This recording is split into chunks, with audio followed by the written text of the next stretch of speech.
Hey guys, आप सभी का स्वागत है मेरे यूट्यूब चैनल #ज्ञान पर। और आज मैं बेसिकली ये लाइव इस तरह से आ रही हूँ, मतलब मैं खुद आ रही हूँ आपके सामने। ये चीज़ का एक ही रीज़न है कि आपको थोड़ा सा पढ़ने के लिए मोटिवेट कर सकूँ। देखिए गाइस, मैं आपके बेसिकली कमेंट्स पढ़ती हूँ, सभी के कमेंट्स पढ़ती हूँ। और कई बार हो जाता है एक दो कमेंट जो है वो स्किप हो जाते हैं, लेकिन ऑलमोस्ट मैं सबके कमेंट्स पढ़ती हूँ और मैं अगर ज़रूरी होता है तो रिप्लाई ज़रूर करती हूँ। तो आपकी कुछ ऐसी दिक्कतें हैं कि वैकेंसीज़ कब आएंगी। कुछ लोग मुझे बोल रहे थे कि एनपी पर आप वीडियो बनाइए, कि क्योंकि जो भी अभी ट्विटर हैंडल पर हमें निशंक जी का एक ट्विटर हैंडल पर मैसेज मिला है कि प्रायोरिटी बेसिस पर टीचर रिक्रूटमेंट होना है। ठीक है। सो मैं क्या सोचती हूँ इसके बारे में। तो बेसिकली गाइस, मुझे ऐसा लगता है कि इस साल के एंड तक जो है वैकेंसीज़ का नोटिफिकेशन आ सकता है, बट नो डाउट पेपर नहीं होगा। ठीक है। मैं श्योरिटी के साथ कह सकती हूँ कि इस साल आपका पेपर नहीं होने वाला है, वो नेक्स्ट ईयर ही होगा। वैकेंसीज आ जाती हैं तो बहुत अच्छा है, क्योंकि वैकेंसीज आ जाएंगी उसके 2 या 3 महीने के बाद तो आप लगा कर चले कि पेपर होना है। और होना भी है तो उसके लिए तैयारी बहुत ज़रूरी है। ओके। तो वैकेंसी आएंगी, कब आएंगी, नहीं आएंगी, इन सब चीज़ों से ज़्यादा आप अपनी मेहनत पर ध्यान दीजिए, क्योंकि वैकेंसी आनी तो है, ये तो कंफर्म है कि आएंगी। इस साल नहीं तो अगले साल तो आनी ही है। ठीक है। केवीएस में वैकेंसीज, क्योंकि वैकेंट पोस्ट हैं, क्योंकि अभी डीएसएसबी का जब रिजल्ट आया था तो उसके बाद बहुत सारे लोगों ने केवीएस छोड़ा है, जिनमें से मैं खुद भी हूँ।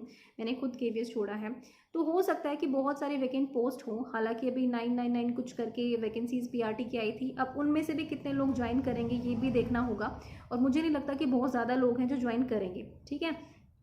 तो हम ये मानकर चल सकते हैं कि वैकेंसीज जो हैं वो आने वाली हैं। ठीक है। लेकिन कोई भी आपको अगर जब एग्ज़ाम लेना होता है तो उसके लिए आपको कम से कम 4 से 5 महीने की तैयारी चाहिए होती है, पूरा सिलेबस कवर करने के लिए।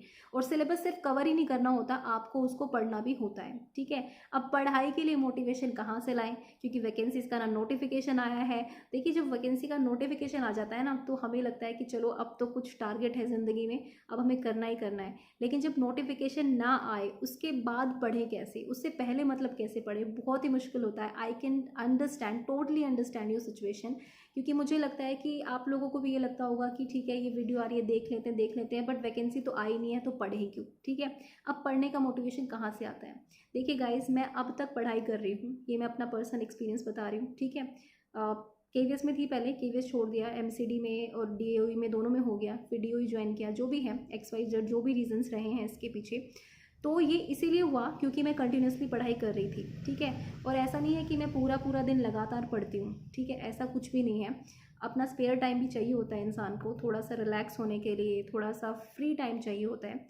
लेकिन आप लोगों को, क्योंकि आपके पास अभी जॉब नहीं है, ठीक है, और लाइफ में सबसे ज़्यादा इंपॉर्टेंट पता है क्या होता है, वो होता है आपका इंडिपेंडेंट होना। अगर आप अपने पैरों पर खड़े हैं ना गाइस, उससे बेटर कुछ भी नहीं होता लाइफ में। आपके सामने कल को कोई भी सिचुएशन आएगी, आप उसे हैंडल कर सकते हैं अगर आप अपने पैरों पर खड़े हैं, खुद कमा रहे हैं। ठीक है। मुझे पता है सब लोग कहते हैं कि हमें टीचर बनना है क्योंकि हमें बच्चों को पढ़ाना बहुत अच्छा लगता है, बच्चों के साथ टाइम स्पेंड करना बहुत अच्छा लगता है। ये इंटरव्यूअर को बोलने के लिए बहुत सही क्वेश्चंस है, लेकिन रियल लाइफ में जब आते हैं ना, तो basically money is more important, I know that. और मुझे लगता है कि आप लोगों में से कई लोग ये भी सोचते होंगे कि हम इतना पैसा कमाएंगे जब हम नौकरी लगेंगे। ठीक है। क्योंकि सरकारी नौकरी में फिक्स सैलरी होती है और सैलरी भी अच्छी होती है टीचर्स की, ऐसी कोई बुरी सैलरी तो होती नहीं है। यानी कि जब आप लगेंगे प्राइमरी में तो आप 50 या 50+ ज़रूर लेंगे, मतलब इन हैंड आपको 50,000 मिलेंगे ही मिलेंगे। ठीक है। तो पहला मोटिवेशन तो यहीं से लेकर चलिए कि आपको पैसा कमाना है, not only for you but your family. ठीक है। अपनी फैमिली के लिए पैसा कमाना है। उसके बाद अगर हम बात करें और कहाँ से मोटिवेशन आता है, तो मोटिवेशन आता है आपकी फैमिली से। अगर आपके, देखिए, हो सकता है कुछ लोगों के घर में जो है फाइनेंशियल कंडीशंस अच्छी ना हो सकता है कई लोग प्राइवेट टीचिंग कर रहे हों। ठीक है। और प्राइवेट स्कूल्स में कुछ ज़्यादा मिलता नहीं है। अगर मैं लोकल प्राइवेट स्कूल्स की बात करूँ, हाई फाई प्राइवेट स्कूल्स की बात नहीं कर रही हूँ, हालांकि वहाँ पर काम भी बहुत लेते हैं, प्लस पैसे के लिए, और प्लस एक जॉब सिक्योरिटी नहीं होती है। ठीक है। तो उसके लिए आपको पढ़ना बहुत ज़रूरी है। और ये जो आप सोच रहे हैं ना कि एकदम से वैकेंसीज आएंगी और 2 महीने में हम सिलेबस कवर कर लेंगे, इससे नहीं होगा। ये कंपटीशन बहुत ज़्यादा है। तो 1 लाख प्लस, देखिए 2 लाख तो फॉर्म DSSB में भरे गए थे जो कि सिर्फ दिल्ली गवर्नमेंट का था। तो KVS का एग्ज़ाम पूरा जो है ऑल ओवर इंडिया का एग्जाम होता है, तो उसके लिए आप खुद सोचिए कि कितना ज़्यादा कंपटीशन होगा। अराउंड 3 to 4 लाख या 5 लाख तक हम कह सकते हैं कि फॉर्म फिल किए जाएंगे। तो उन 4-5 लाख में से वैकेंसीज कितनी आएंगी आपके लिए, 2000 या 2500 या 3000 आ जाएंगी, ठीक है। तो उन वैकेंसीज में कितना कंपटीशन है, 5 लाख फॉर्म भरे जाएंगे, फिर 2 या 3000 आपको सीट चाहिए, फिर रिजर्वेशन अलग होता है। तो गाइस पढ़ना शुरू कीजिए। कब पढ़ेंगे आप, तब पढ़ेंगे जब वैकेंसी आ जाएगी और पेपर आने वाला होगा। ये जो कल कहते हैं ना, कल वैकेंसी आएगी तब पढ़ेंगे, वो कभी नहीं आने वाला है, वो आज ही है, ठीक है। जो भी है आपका आज है, क्योंकि कल तो किसी ने भी नहीं देखा है। एक दिन कहते हैं ना कि ज़िंदगी से चले जाते हैं, ज़िंदगी छोड़ जाते हैं, लेकिन वो कल हम कभी देख ही नहीं पाते हैं। तो प्लीज़ स्टडी कीजिए, ठीक है। और मैंने आपको एक चीज़ बताई है कि रेगुलर स्टडी से ही आपका जो भी होगा वो होगा, बिना रेगुलर स्टडी के कुछ भी नहीं होगा, ठीक है। तो रेगुलर स्टडी कीजिए, टाइम मैनेजमेंट कीजिए कि आप किस तरह से पढ़ना है। अगर आपको लगता है कि आपका जो सबसे वीक सब्जेक्ट है उसको पहले लीजिए। अगर आप वीक सब्जेक्ट को छोड़ देंगे ना कि ये तो मुझे आता नहीं है, ये मुझे करना ही नहीं है, ये समझ में नहीं आता, तो उसको छोड़ते हैं, नहीं। मैं कहती हूँ कि उस वीक को सबसे पहले उठाइए, क्योंकि अभी वैकेंसी नहीं आई है, अभी एग्जाम में बहुत टाइम है। तो आप क्या कीजिए, पहले उस वीक सब्जेक्ट पर इतनी कमांड बना लीजिए कि बाद में जब आपके सामने पेपर होगा ना, तो उससे पहले आप उसका जस्ट रिवीजन करें, और रिवीजन करके फिर आपको पूरी तरह से वो सेट हो चुका होगा दिमाग में, तो वो सब्जेक्ट आपका क्लियर हो गया होगा। अगर आपको आप मैथ्स में वीक है तो मैथ्स की एक रजिस्टर बना लीजिए, नोटबुक बना लीजिए, ठीक है। और उस पर टॉपिक वाइज करते जाइए और उसके नोट्स बनाते जाइए, क्या फॉर्मूले हैं, फिर कुछ क्वेश्चंस भी लिखिए, उनको सोल्व कीजिए वहीं पर, फिर रफ कॉपी में अलग से सोल्व कीजिए, ठीक है। तो इस तरह से आप टाइम मैनेजमेंट कर सकते हैं। आपको जो सब्जेक्ट सबसे वीक लगता है उसको आप पहले लीजिए, ठीक है। फिर उस सब्जेक्ट को थोड़ा डेली टाइम दे लीजिए, मतलब कि आप कह सकते हैं कि अगर आप दिन में 2 घंटे पढ़ रहे हैं तो आधा पौना घंटा आप सिर्फ उस सब्जेक्ट को दीजिए, ठीक है। KVS का सिलेबस काफ़ी वास्ट है, ऐसे ही DSSB का भी सिलेबस काफ़ी वास्ट है, और ज़रूरी है कि सिर्फ सिलेबस में से क्वेश्चंस आएंगे, हो सकता है कुछ चीज़ें बाहर से भी आएँ, क्योंकि कोई भी कॉम्पिटिटिव एग्जाम होता है ना, तो उसमें कोई स्टैंडर्डाइजेशन नहीं होता है कि बस इतना ही आएगा, इतने इससे बाहर नहीं आएगा, कुछ भी आ सकता है। जर्नल एग्जाम है भाई, कुछ भी आ सकता है, आपसे कुछ भी पूछ सकते हैं, मतलब उन्हीं टॉपिक्स में से पूछेंगे, लेकिन पूछ तो कुछ भी सकते हैं ना। कोई भी एक बुक या कोई भी एक मैगजीन आपकी सारी चीज़ें कवर नहीं कर सकती हैं, ठीक है। तो वो सब चीज़ें करते रहिए, और उसके बाद आप थोड़ा सा टाइम मैनेजमेंट करेंगे तो आप देखेंगे बहुत अच्छे रिजल्ट्स आएंगे, ठीक है। टाइम मैनेजमेंट कैसे कर सकते हैं, वीक है, वीक में डेज फिक्स कर लीजिए कि इस दिन मुझे यही पढ़ना है, ये बहुत वीक है तो इसको तो मुझे डेली पढ़ना है, ठीक है। तो इस तरह से टाइम मैनेजमेंट कीजिए, ठीक है। और दूसरी चीज़ ये है कि थोड़ा सा अपने दिमाग को रिलैक्स भी करना सीखिए। हमेशा इसी सोच पर मत रहिए कि पता नहीं क्या होगा मेरा, कब होगा।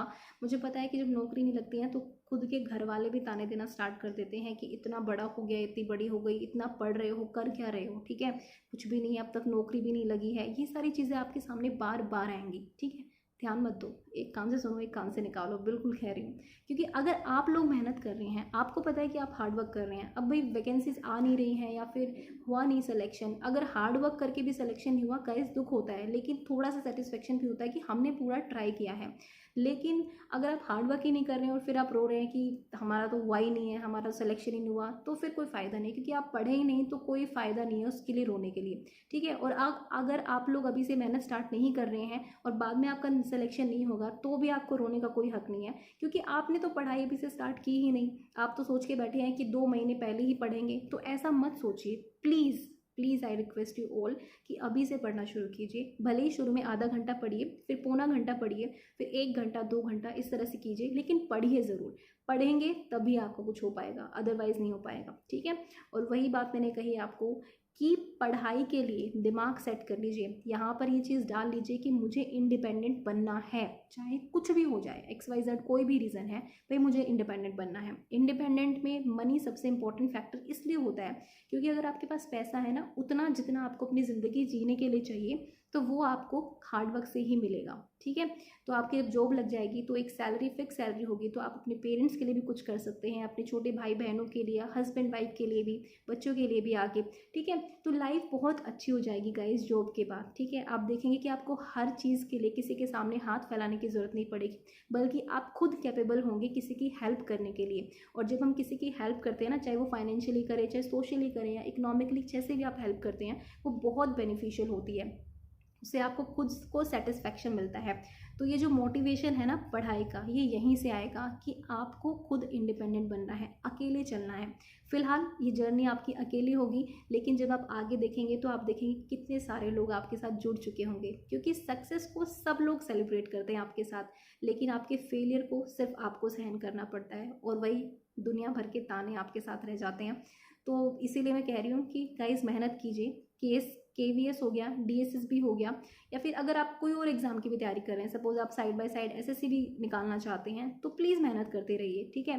क्योंकि SSC तो हर साल वैकेंसी निकालता है, KVS की भी 2-2.5 साल में हमेशा ऐसा हुआ है कि 2-2.5 साल में वैकेंसीज आ ही जाती है KVS की। इस बार थोड़ा सा लेट इसीलिए हो रहा है क्योंकि कोविड की सिचुएशन कुछ ऐसी है, ठीक है। तो प्लीज़ प्लीज़ प्लीज़ मेहनत कीजिए, क्योंकि हमें इंडिपेंडेंट बनना है, और इतना बनना है, इतना कैपेबल बनना है कि हम अपने पेरेंट्स को हेल्प कर पाएँ, अपनी फैमिली को हेल्प कर पाए, और सबसे ज़्यादा अपने आप को सक्षम बना पाएँ अपनी ज़रूरत पूरी करने पर। तो प्लीज़ पढ़िए, और आराम से पढ़िए, ठीक है, क्योंकि अभी तो बहुत टाइम है।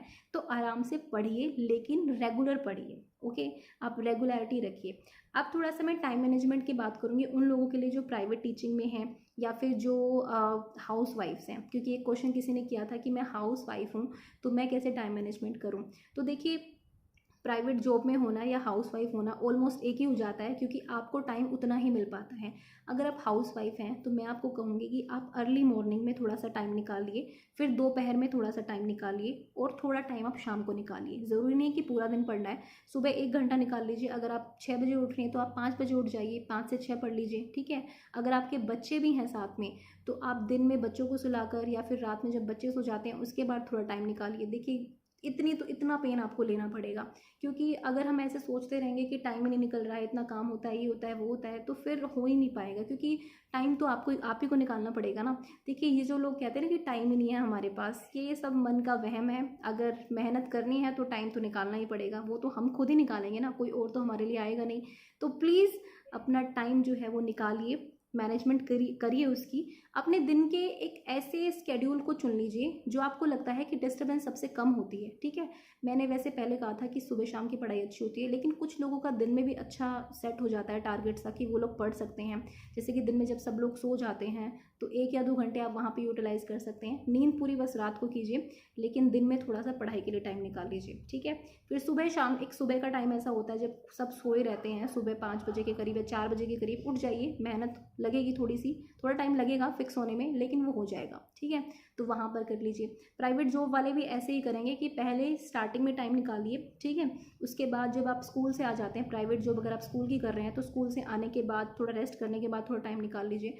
बेसिकली रात को जब बहुत ज़्यादा शोर शराबा होता है ना घर में, तब पढ़ाई नहीं हो पाती है। तो टाइम ऐसा चुनिए जिसमें आपको थोड़ा सा डिस्टर्बेंस कम हो, मतलब लोग आपको डिस्टर्ब ना करें बार बार आकर, ठीक है। और बस वो 1-2 घंटा ऐसा फिक्स कर लीजिए कि उस टाइम को मुझे अपना ये टाइम खाली करना ही है, ये वाला टाइम, ठीक है। उसमें कोई डिस्टर्बेंस नहीं होगी। तो इस तरह से आप मैनेजमेंट करेंगे तो आप देखेंगे बहुत अच्छा टारगेट सेट हो जाएगा आपका, ठीक है। और मैं फिर से कहूँगी कि इंडिपेंडेंट बनिए, अपने आप को सक्षम बनाइए, कैपेबल बनाइए, कि आप अपनी ज़रूरतें खुद पूरी कर सकें, ठीक है। And all the best to all of you. और आई होप सो, उस ट्विटर हैंडल के बाद तो मुझे भी लगता है कि शायद ट्विटर हैंडल पे जो मैसेज मिला था उनका निशंक जी का, तो उससे लग रहा है कि हो सकता है कि वैकेंसी दिसंबर एंड तक जो है एडवर्टाइज ज़रूर हो जाए। पेपर नहीं होगा दिसंबर तक, बिल्कुल भी नहीं होगा, क्योंकि अभी नहीं कराएंगे ये लोग, क्योंकि JEE हो गया, नेट एग्ज़ाम हो गया, CTET हो गया, अभी इनके पेपर इनके पास लटके हुए हैं जिनको उनको कंप्लीट कराना है। तो पेपर तो अगले साल ही होगा।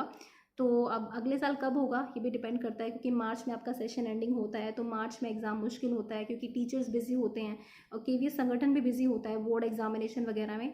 तो हो सकता है कि अप्रैल में आपका पेपर कराया जा सकता है, अगर वैकेंसी आ जाती है इस साल के एंड तक, ठीक है।